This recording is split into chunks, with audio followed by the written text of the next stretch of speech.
Where do you think it is now? Is the war over?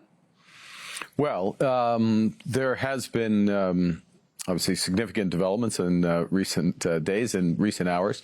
The position of Iran has been substantially degraded, both with respect to airspace, potentially significantly with respect to their nuclear capabilities or development of their nuclear capabilities.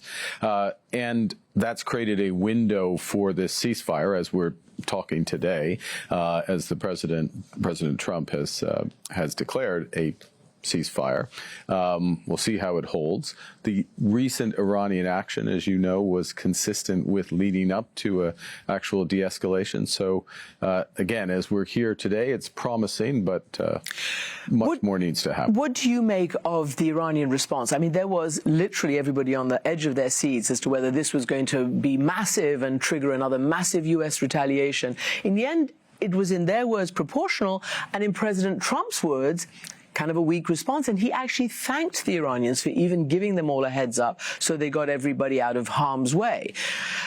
You know, there's a lot of noise in that part of the world condemning the violation of, you know, Qatar's airspace and its sovereignty. But really, what do you think is happening diplomatically? What are people thinking about this moment? I think the military action, I would lean towards President Trump's interpretation of it.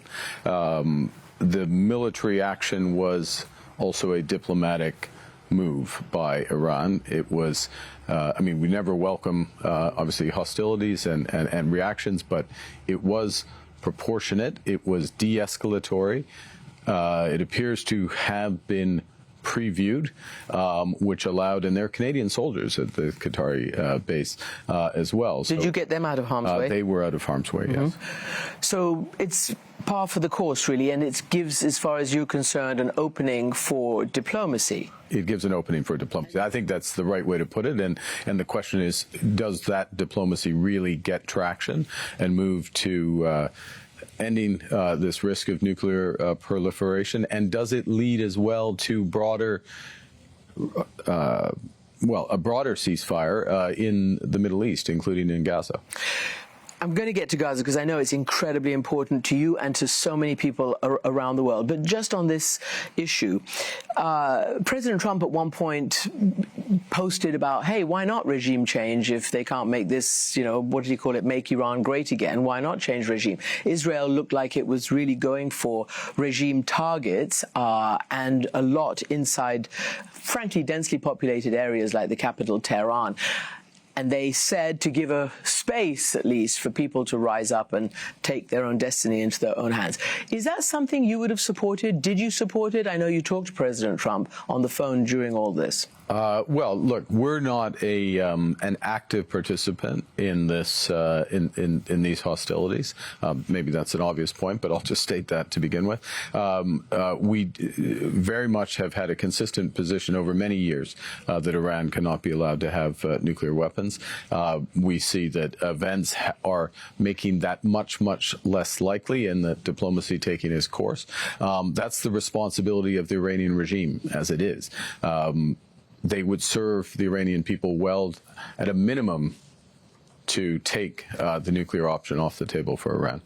Do you see a way, because they insist on having nuclear capacity and certainly civilian nuclear reactors, do you see a way, has anybody informed Canada, yourself, about the way to do that? Well, I think that the reaction of Iran and some of its partners or allies has revealed that the nefarious nature of much of its nuclear program.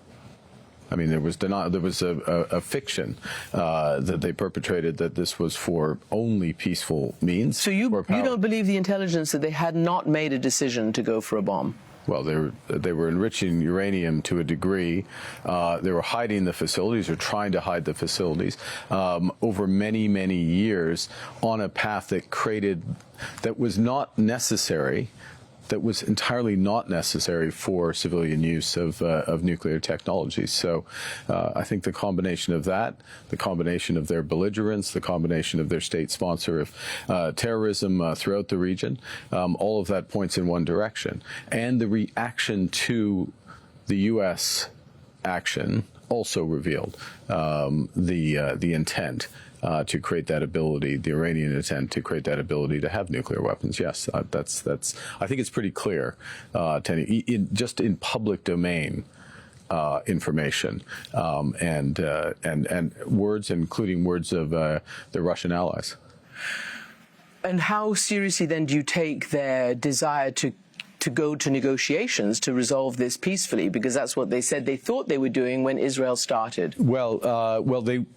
Again, we weren't party to the negotiations, but they hadn't. Iran had not proceeded with the final phase of those negotiations prior to this action. We didn't know the Israeli action was going to happen, to be absolutely clear. How likely is it? I mean, this is speculative, but the facts on the ground have changed. The risk calculation for the Iranian regime has to have changed. The clarity about what their intentions were on with respect to their nuclear program, I think, has changed.